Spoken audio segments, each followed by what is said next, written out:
Yes. Yeah, happily. I can happily send that around. So again, a tiny screenshot, but showing how a potential new trail was identified and broadly an alignment was collected.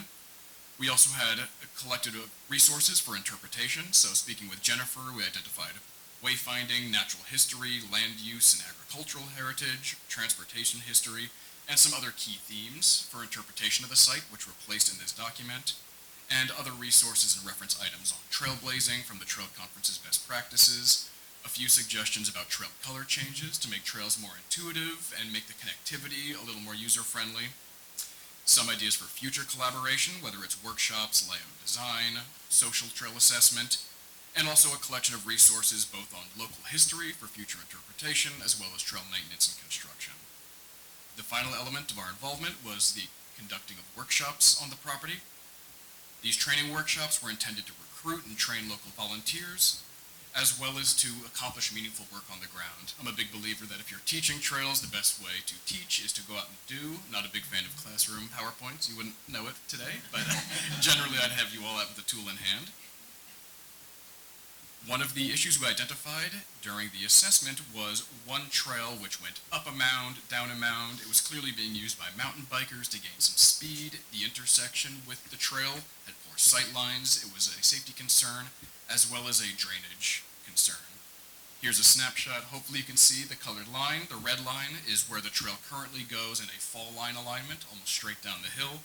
So in addition to mountain bikers coming down at high speeds, we also had water following that. And the concern was that as this property sees more use, this would be an increasing concern for both user conflict and for accelerating erosion. So we went to our Trail University program, which is what we call our workshops. We offer 3 curriculum tracks, and we looked to the expert trail builder and expert trail maintainer classes for solutions.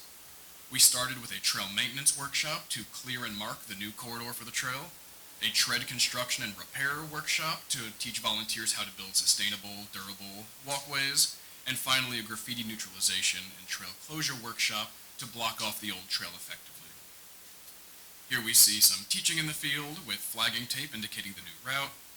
The first class saw the cutting of foliage and the marking of trees to direct people along the new route. Then we brought out our professional trail builder to establish the new treadway.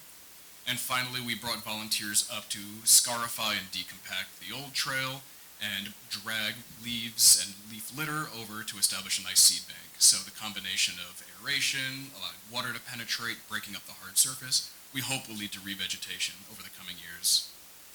Finally, in order to discourage use, we had volunteers team up and drag large items across the trail. One thing I kept saying is, if you can carry it by yourself, put it down because one person can then drag it back off. If you can't take 2 or 3 people, it's not worth the time. So we got a lot of big content across that trail. And finally here you can see, hopefully in the green line, that's the new trail alignment with the red being the old one that had been blocked off. Here's another view from the eroded slope we saw earlier, now with a green trail going around that hill and the old route closed off. Some more photos of the new route, nice, clean, open with inviting tread, and some signage indicating that it is closed to protect sensitive habitat, prevent soil erosion. So those are the 3 elements of our project. I see it certainly as a starting point rather than an end point. We hope that we left a resource to track and monitor these conditions going forward, a cadre of volunteers who are trained to assist, and we look forward to next steps for the preserve.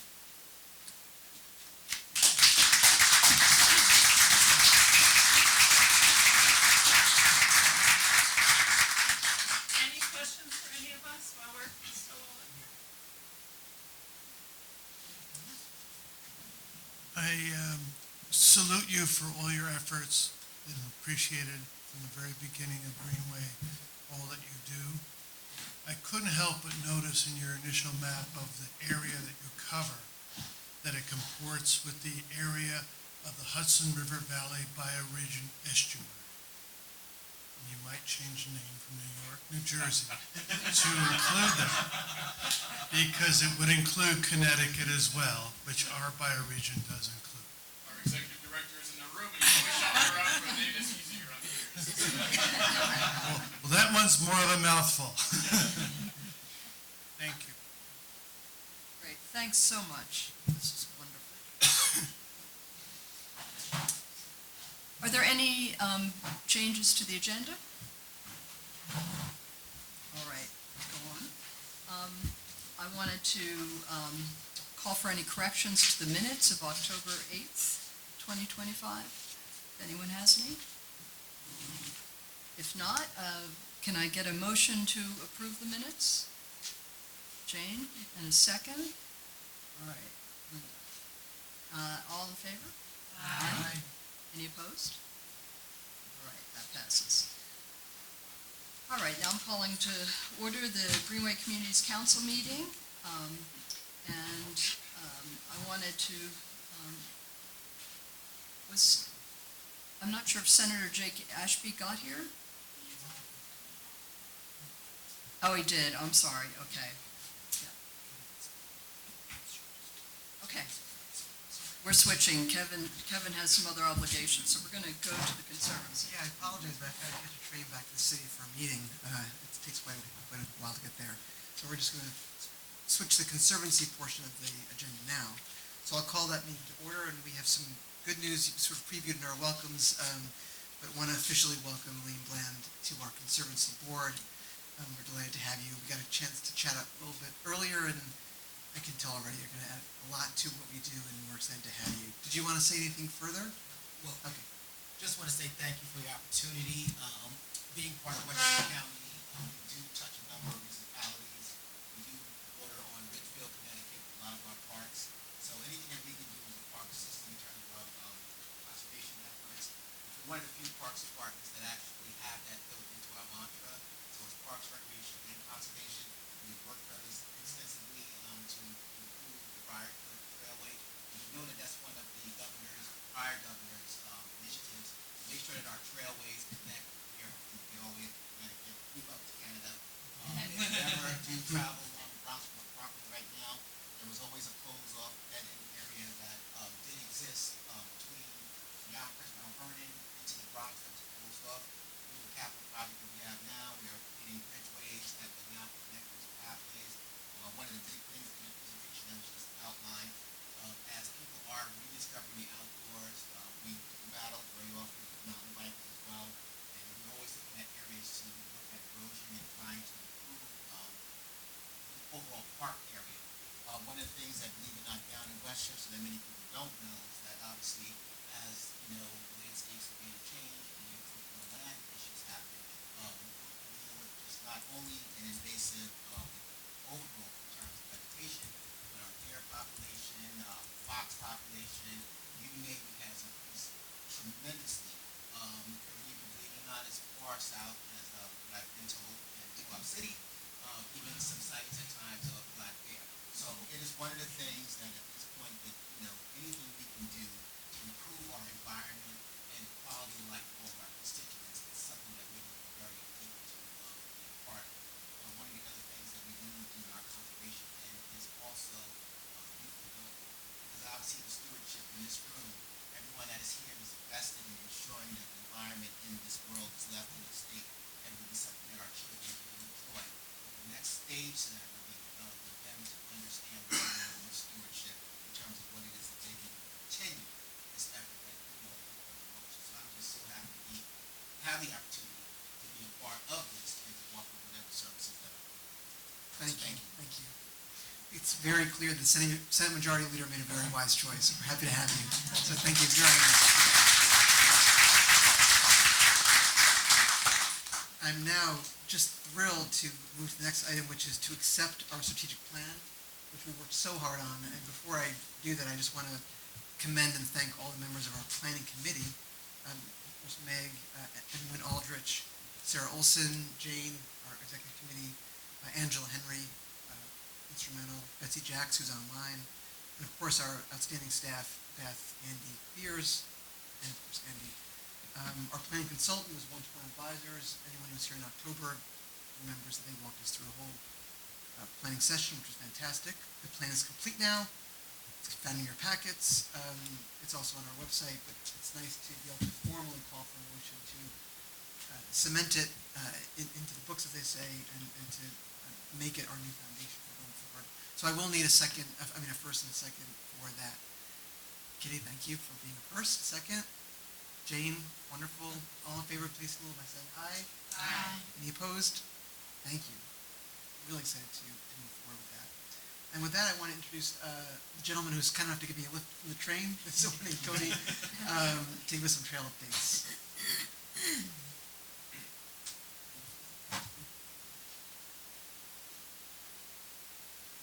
Hello again, everybody.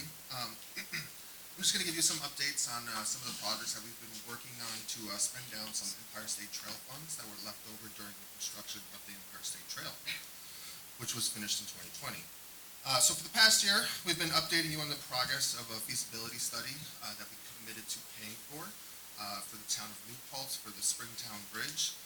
So for some background, the Springtown Bridge is a link on the Wallkill Valley Rail Trail, and it's the route of the Empire State Trail as well.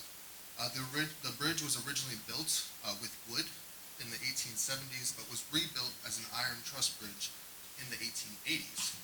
The bridge also has had its share of fame, as it was featured in the 2018 film The Quiet Place, starring Emily Blunt. Just a fun fact. Anyways, in 2024, the decking of the bridge was in rough shape, and cyclists were asked to dismount before crossing the bridge, which obviously poses an issue. Not long after that, the Greenway decided to commit funding to a feasibility study to preserve the bridge and this vital connection for the Empire State Trail. I'm happy to say that the feasibility is in its final stages. We should have it very soon. Should have had it about last month from our engineer, but we still haven't got it yet, but we've been pushing their buttons and we should have it very, very soon. Just some info from that feasibility before it is released. The bridge needs a new decking because it's completely falling apart. It creates hazards for trail users. It actually scored a 4 out of 9 on the specifications for the National Bridge Inventory, which is an engineering scale for bridges. The safety railing was a 4 out of 9, and the bearings that hold the bridge's weight was a 5 out of 9, which is obviously an issue. So overall, there were no major, or shall I say overly expensive issues with the bridge. We'll know more soon when the feasibility study is released, and you will have it soon as well. We've already committed to paying for the engineering and design, which is the next step to the project. More great news, on Van Skyke Island in the city of Cohoes in Albany County, the northern route of the Mohawk Hudson Bike Hike Trail, also the northern route of the Empire State Trail. There's about a 1 mile section. It basically goes across the entire island of Van Skyke, right along Delaware Avenue. Right now, it's in pretty rough shape. It's plagued by tree roots, drainage inefficiencies, and it lacks the proper safety signage that is pretty common on the Empire State Trail, which we're trying to make a standard, resulting in a multi-use trail that is much less accessible than it should be. After Andy Beers and I completed a thorough trail inspection, we determined it was a priority for us to use existing EST funds to engage in a partnership with the city of Cohoes to repair the trail surface and improve overall accessibility of the trail. As you can imagine, when we approached Mayor Bill Keeler, he was delighted. He thought there was a catch. There's no catch. We just want to make sure that the Empire State Trail is in good shape. This week, we hired a contractor to clear some trees that are causing heaving to the trail. They should probably be starting today or tomorrow, actually. We were trying to get the trees removed before March 31st because bat populations start moving into trees and stuff when spring comes in. So these are the two projects that we're advancing with leftover Empire State Trail funds that weren't previously spent down. Any questions on those two projects? I am also on the town council for the town of New Paltz, and we are so grateful to the Greenway for your help with that Springtown Bridge. It is clearly from the numbers that you just gave us, repairs of that scope are way beyond any town budget, and this is just a remarkable, necessary, and important component of the Empire State Trail. So thank you, Empire State Trail and Greenway. Thank you, Kitty. New Pulse has always been a great partner of ours. Any other questions? Yeah, Ryan. If I may just say, we have a good section of the Empire State Trail that travels through Putnam, and the importance of the tree crews going through and maintaining the trees. We had a gentleman fall walking his dog and was struck by a tree that came down and took his life.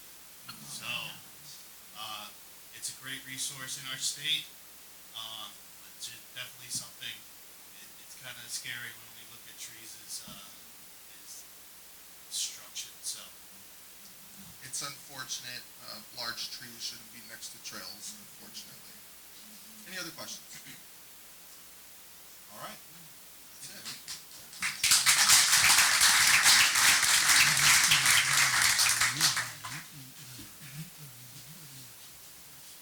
I think this is probably the last item that I can get through on the agenda, unfortunately, but it's good news, which is to accept our audit. So do you want to mention it? Oh, I'd like to just note two things on the audit. One is that it's a clean audit, which is always a positive thing. And I'd also like to recognize Kristen Ackerman for her work.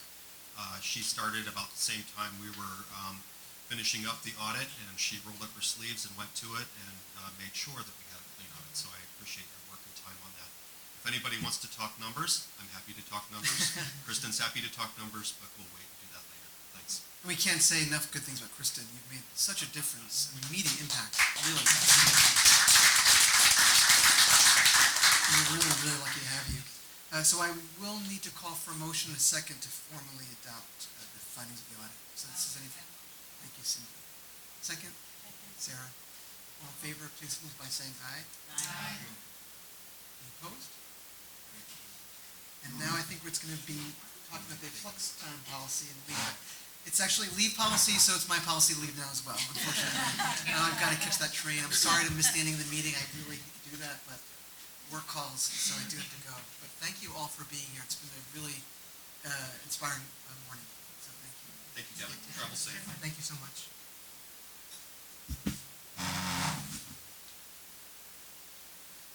We have a very small staff. We have 8 staff members, and of course, our whole board is voluntary, and so work obviously takes precedent. All of you guys are taking time out of your work days, and we as staff appreciate it. I know our constituents appreciate it, our grantees appreciate it, so thank you for your time. Very quickly, a flex time policy and a leave time policy. Y'all are going to be seeing me up here talking policies a lot more in the next few meetings, just because standard operating procedures are very important to running a smooth ship.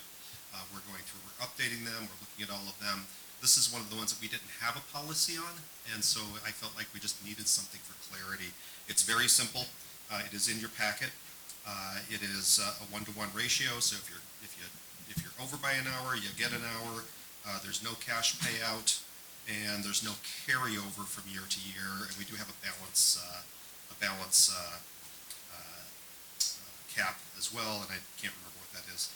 It's very straightforward. It's a paragraph, and I added that into our leave time policy, so it's a pretty straightforward little thing. We would need a motion and a second for that. So moved. Stefan, and second? Second, Jane. All in favor? Aye. Any opposed? All right, that passes. Thanks very much.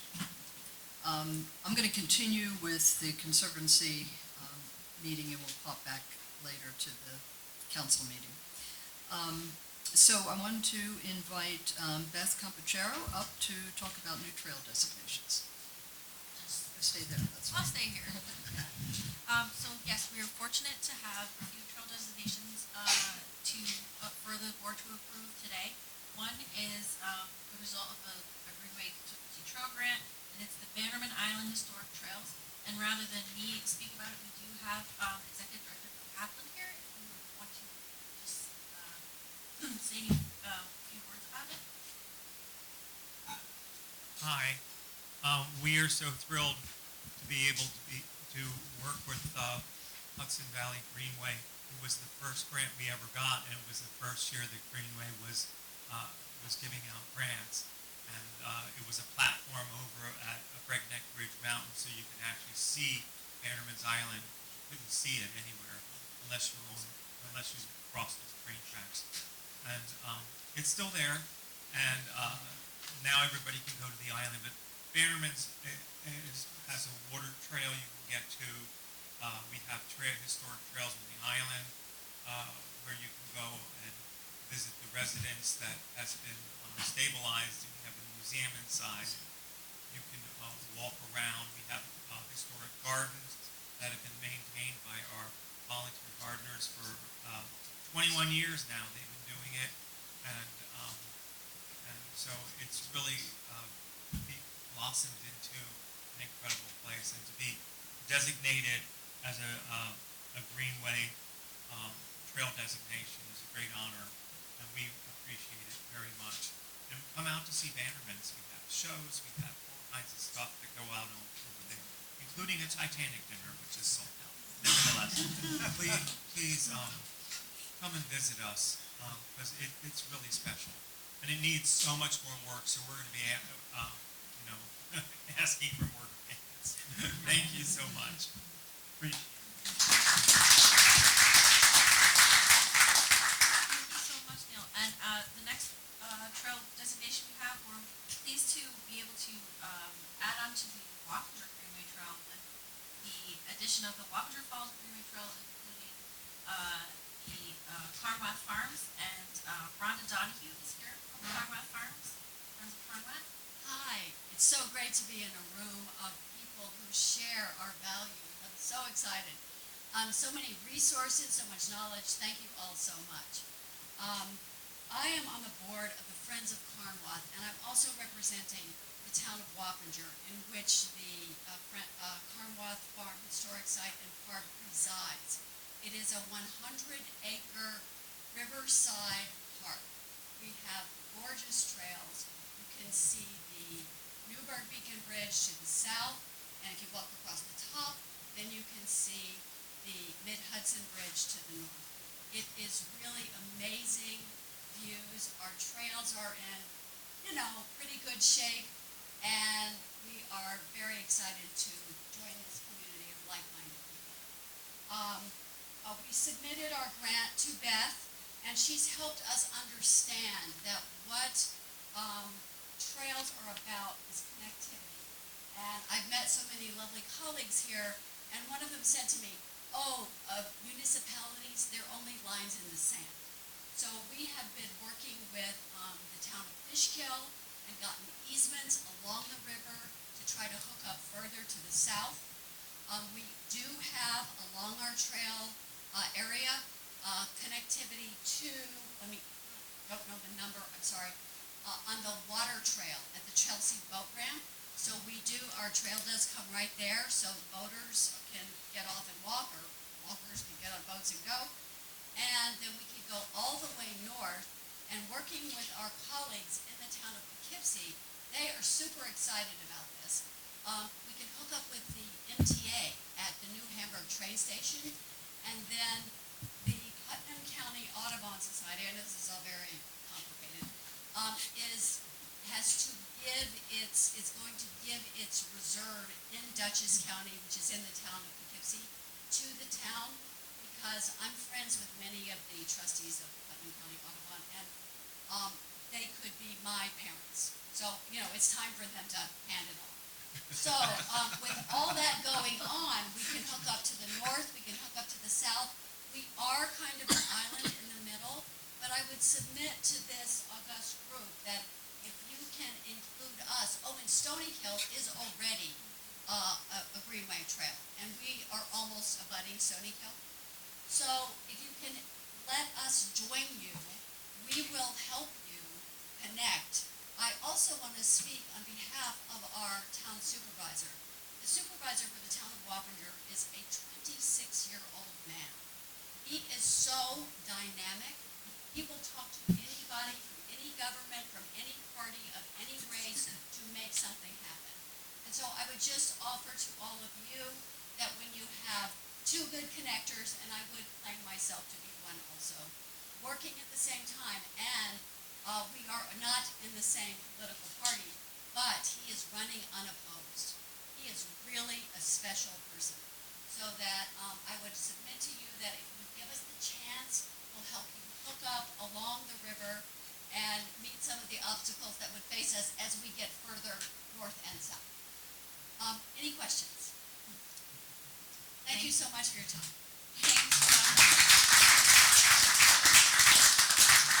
So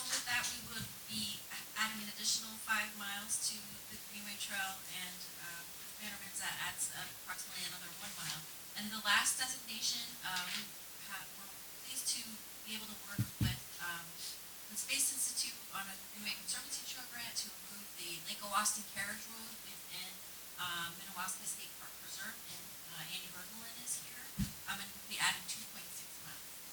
Hi, good morning. Thank you for giving me the opportunity to speak here. It's a great pleasure to work with the Hudson River Valley Greenway. We're very fortunate to receive grant funds to do trail restoration projects. These funds leverage other private donations, state grants, and really pull together money to bring great improvements to the trails in the area. Open Space Institute has restored, after Lake Wawasing Carriage Road was restored, about 19 miles of carriage roads in Minnewaska State Park Preserve. And we know how treasured these carriage roads are in the region. Minnewaska is a unique and incredible park. Unlike anything else, the gunks are just spectacular. So 24,000 acres of park, I would like to say. So before we started the restoration of Lake Wawasing Carriage Road, which is 2.6 miles around the lake, which is in the middle of the park.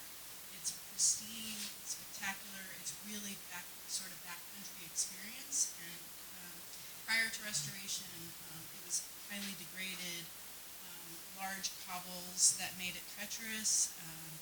There was flooded in sections, and drainage issues were a real concern too that would erode into the lake. So bringing the funds to restore this trail really makes it accessible to so many more people.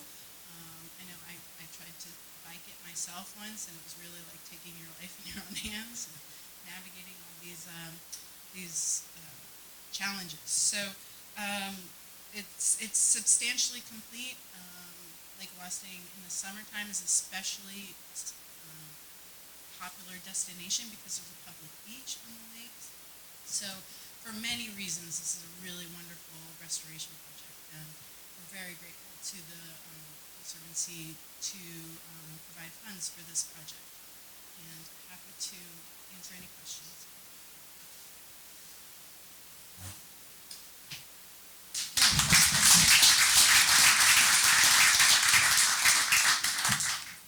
So can I have a motion to approve the trail designations? Stefan, and is there a second? Cindy, all right. And all in favor? Aye. Any opposed? All right, that passes, thank you. So Andy, can you tell us about the Conservancy trail grants? Okay. Right one here. We're jumping around a little bit, so congratulations to our Conservancy trail grants. Just a quick note, we're awarding about $384,000. We had well above $1 million worth of requests. It was an extremely competitive round this year. Trails are a hot thing, so that's good. I'd like to start. I'm just going to read down each one, and if someone is here, if they could just give just a couple seconds, and we can recognize you, and you can tell us just a little bit about your project. That'd be great. So I do know somebody from New York, New Jersey Trail Conference is here. $7,500 for Anthony's Nose Trail Rehabilitation. So. Good morning, everybody. Josh Howard, the Executive Director of the Trail Conference. We're super grateful for this award. Anthony's Nose is a very popular destination on the east side of the Hudson River. The Appalachian Trail crosses the Bear Mountain Bridge and then goes up a very steep slope to the top of Anthony's Nose with this beautiful view from the Camp Smith Trail of the Hudson River. That section of trail is so popular, it has gotten run down and degraded to the point that it's about 2,500 linear feet of trail that is almost impassable. And so it's a very technical trail build. Our goal is to put in about 700 stone steps to alleviate the impacts of the water and the volume of users, to make it a safe and sustainable trail, but more importantly, return it to its iconic state as being the premier long-distance trail that goes from Maine to Georgia. So again, we appreciate your support. Thank you. You're welcome.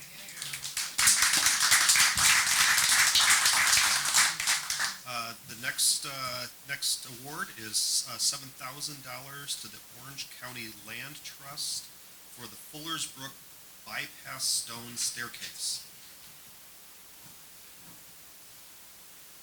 Good morning, everybody. Chris Chapman, Project Manager from Orange County Land Trust. Just want to thank you all for the invitation to speak on our project and the support that this organization has given to our organization in the past. Fullers Brook Bypass Trail is kind of a critical piece of our Fullers Brook Preserve, Fuller Mountain Preserve, which is a 255-acre preserve in the town of Warwick. It was the vantage point for Jasper Cropsey and one of his paintings of the Warwick Valley, Schwagannock Ridge, and Catskills in the distance. The Fuller's Brook is a beautiful native brook trout stream that runs through the preserve property, but due to a whole host of factors, climate change being one of them, we're seeing increased flooding on that particular brook, and it's making sections of the trail impassable during certain high water periods. To kind of alleviate this issue and help increase accessibility around the preserve, we're looking to partner with the Jolly Rovers Trail Crew to construct 70 stone stairs up a portion of this trail that's roughly 350 feet in length. So essentially, if somebody does find themselves at the brook during a high water period, they don't have to go and walk nearly a mile and a half back to where they came from initially. They can shorten their hike, get around the brook, and more easily traverse the preserve.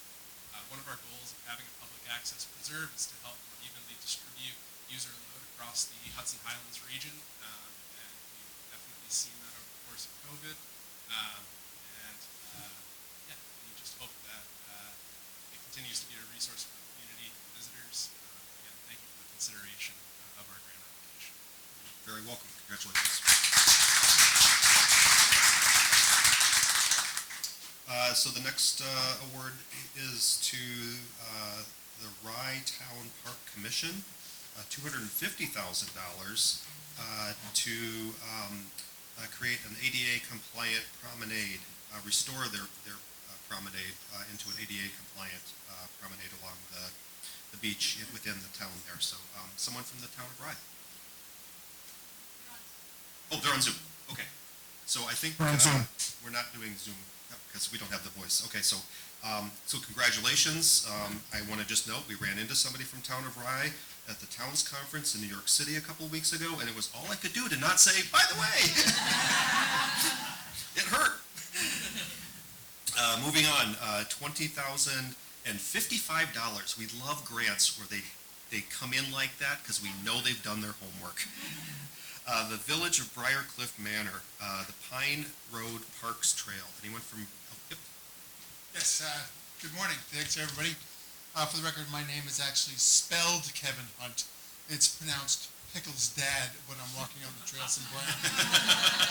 So on behalf of the Village of Briarcliff Manor, the mayor, and our board of trustees, of which I am one, I want to offer our sincere thanks for this very generous grant in support of our walking trails. Our trail system is truly one of the gems of our village. They connect our neighborhoods through woods, fields, and open spaces, giving residents a place to walk, think, exercise, and get a feel for quiet nature. We're also adding amenities like compostable toilets and things like that to make that enjoyment much more enjoyable. I'd also, to everyone involved in awarding the grant, please accept our deepest gratitude. Our entire village is honored to have been chosen, and we promise to put it to very good use, expanding the reach of the Hudson River Valley Greenway. Congratulations. The Village of Monroe, $66,000 for the Heritage Trail Connector. Anyone from Village of Monroe? Okay. And our last award is $33,600 to the Village of Walden for the Ollie Park Trail Project. Okay, that makes it easy. Congratulations to everybody.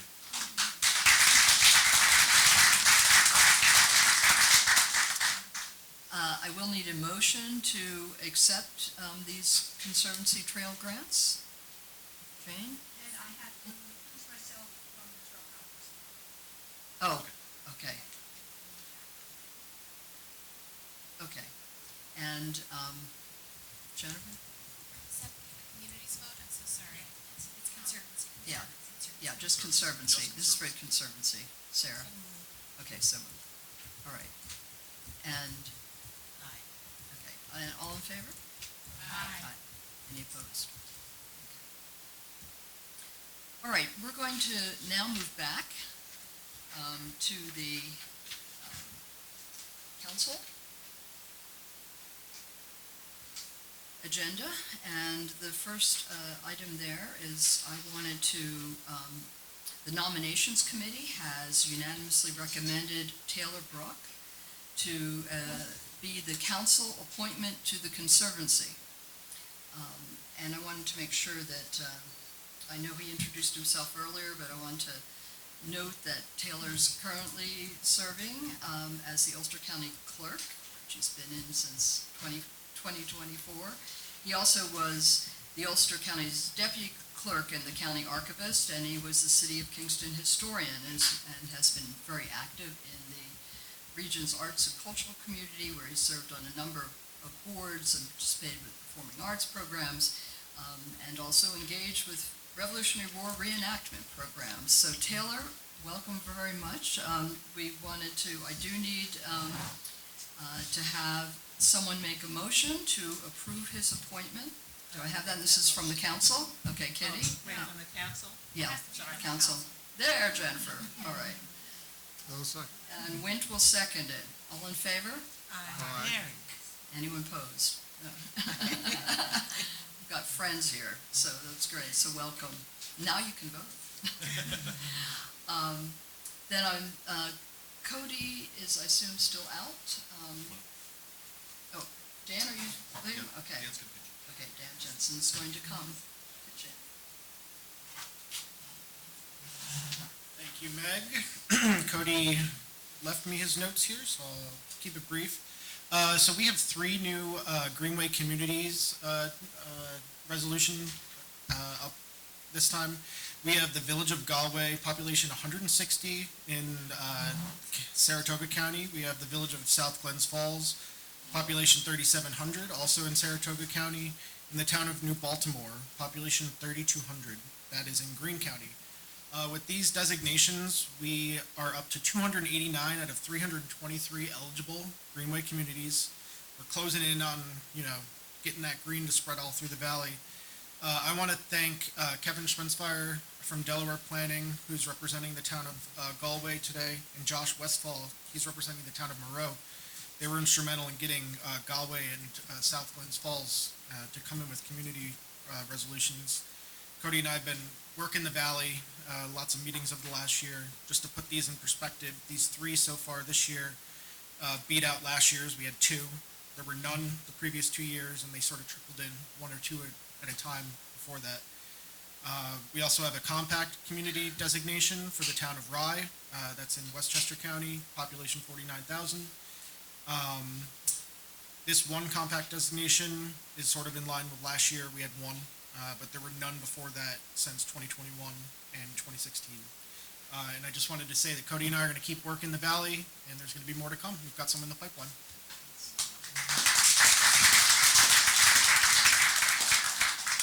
Well, it's very exciting to see more and more of that map turn green. We'll get there. I wanted to have a motion to approve, this is from the council, to approve the community and compact designations. So moved. Angela? Second? Bob? All in favor? Aye. Any opposed? Good, that carries, thank you. All right, I'd like to now introduce the Greenway's newest staff member, Emily Lavin, who is our Communications and Outreach Manager.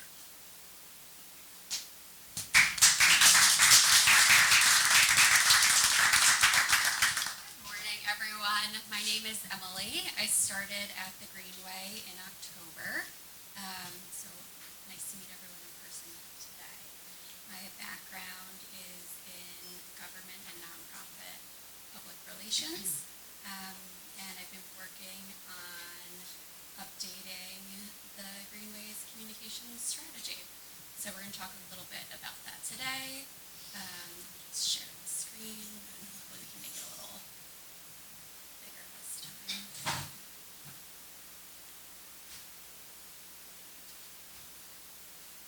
Is it better if I leave it like this? Yeah. Okay. All right. So.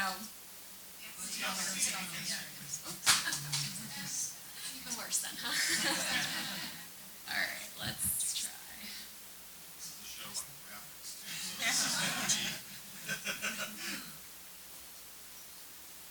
There we go. Can we see that?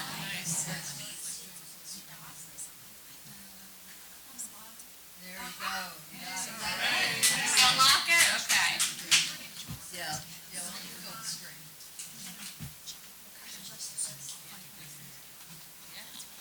So as you know, we have a new strategic plan, and we have a couple big takeaways from that, right? We want to be a trusted, nonpartisan partner in the Hudson River Valley, and we want to improve our brand awareness. So the plan calls for a communication strategy to be put in place, and that's targeted for 2027. However, we're already starting to work on this because it's going to be the foundation for all our communications over the next couple years. So in the strategy, we're already defining some of the goals. So we're defining our audience. Who are we talking to? What do we want them to do when they see our social media, newsletters, website, etc.? We're creating a shared understanding of priorities. We have a lot of work to do, so being on the same page about what needs to happen first is important. And that you can see here in the pyramid to the right? So we have kind of our base of our pyramid is where we're at now, updating program materials, and then building out the website, right? Because without those foundational pieces, it's going to make upper part of the pyramid harder to drive back.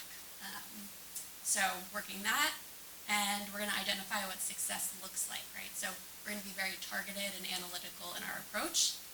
We're going to make our programs more accessible by making things easier to read, slow them down, more graphic, and we're ultimately going to increase awareness of the Hudson River Valley Greenway and NHA.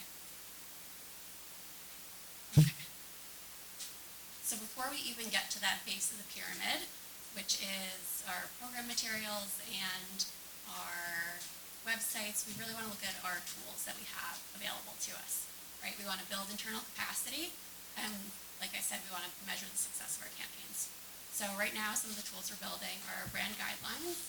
A little sample here of, this is just our colors that we have, but once it's complete, it'll be a full instruction on how do you put together an outreach material. A communications calendar, so what's being communicated on what channel, what days. A KPI dashboard, and that's the graph you see up here, right? So,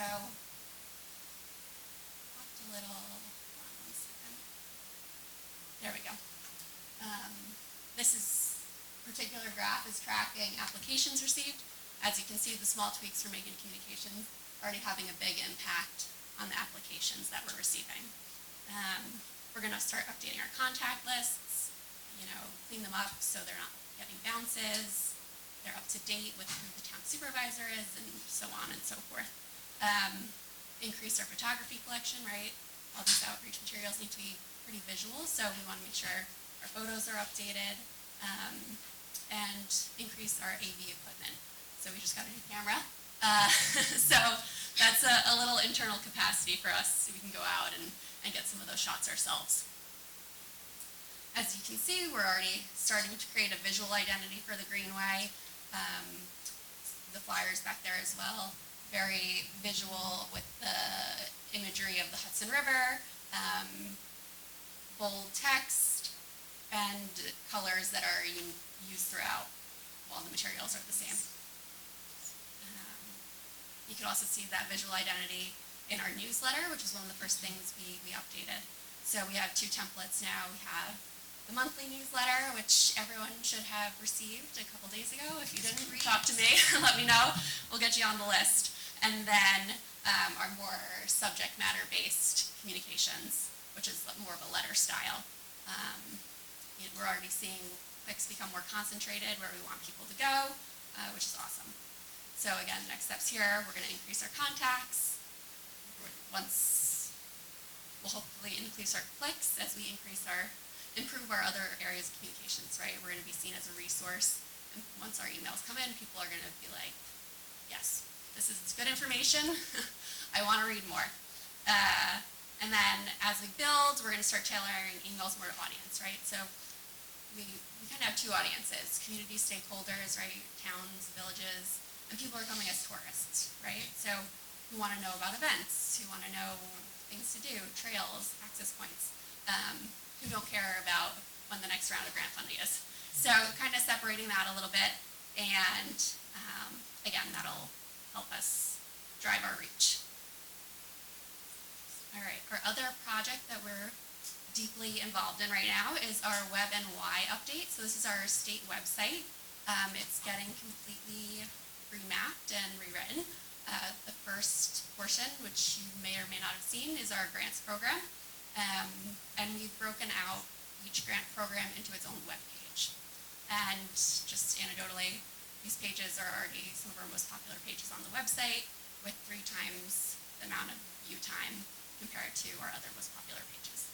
So with this, we're trying to improve the user experience, our brand reputation, right? It's easier to find information, increase web traffic long term, and increase time spent on the website, which, as I said, we're already doing. If you like, there's a QR code, you can check it out, or check out the website, hudsongreenway.ny.gov. So the grants and funding was the first phase of the project. We have 4 phases. Next, we're tackling the administrative functions of the page. So this is the board page, this is reports, this is history about, all that good stuff. So we're gonna realign that, and that's targeted for mid-next month to launch. And then after that, we'll reshape the news a little bit and then get more into our programs. And when you go on the website now, you see the programs are all along the top. They'll be in a drop-down menu similar to the grants. So next, how can you be a steward? You can help us by sharing the Greenway and the NHA's program opportunities with your networks. You can engage with us on social media. That increases our reach across platforms. You can encourage your network to sign up for our newsletter. You could do that right on the homepage of our website. Very easy to do. You can post your event to the NHA website. We had a Bannerman post the other day, so that was great to see. And you can let us know if you're interested in being featured on our social media, because the next step in this plan is to ramp up our social media strategy, right? It's going to be real-time posts that feature what's going on, like with events, what to do this weekend, more video, on-trend content, all things that are necessary to grow on social media. Any questions?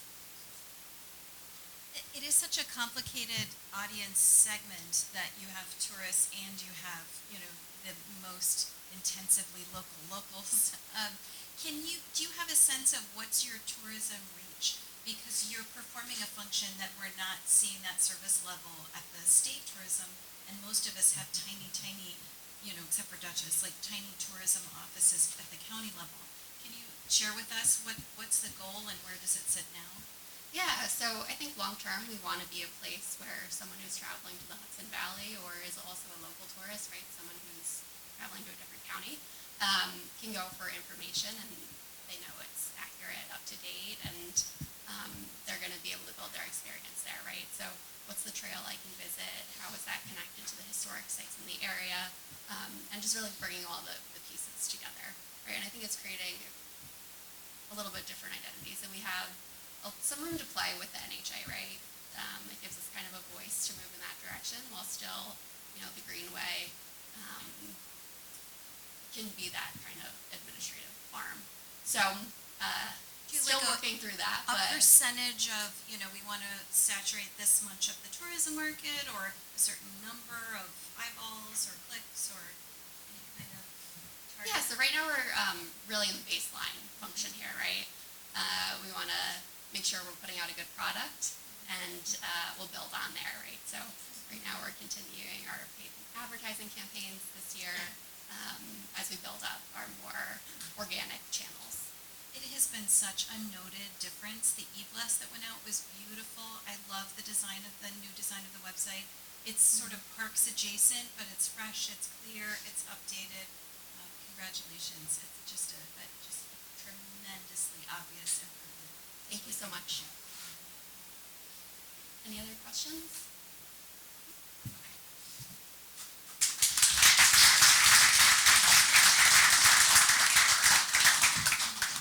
Emily has been here a short time, but she's had a big impact. So I'm glad you're noticing that. And Jennifer, you brought up a very good point, and that's something that I think over time we can look at what benchmarks we have and are there other ways, because traditionally we haven't been a tourism site. We've done the Ramble, but we haven't been thought of that way. But I think there's a lot of potential to really help us all work together on those kind of efforts. So thank you for raising that.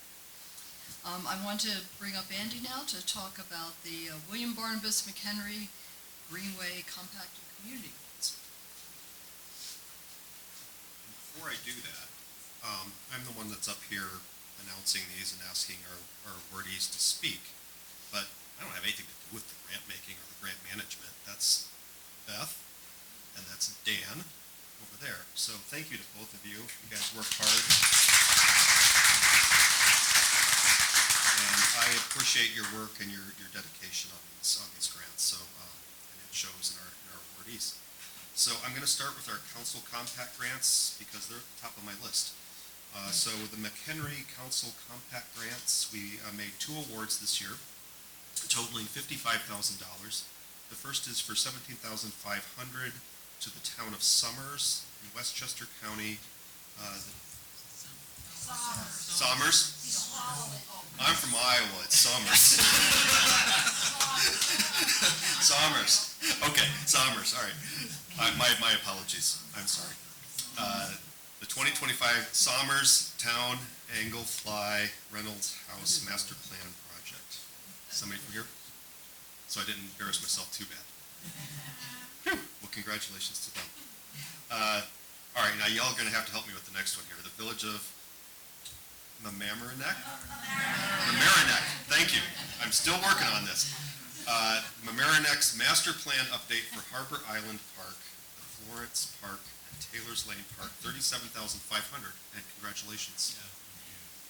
Dan Kushnick, one of the trustees. We love to get money, so thank you. So Harbor Island is a 44-acre park in the middle of town along Long Island Sound with a beach and 2 big harbors for boating. And the rest is primarily playing fields. And it really has not been addressed and looked at. I mean, we've looked at it, but nothing's happened, probably since the 60s. So some of the buildings are one step above Quonset huts, and we are really looking to bring it into the 21st century with playing fields, just recreation ability. So we've hired a company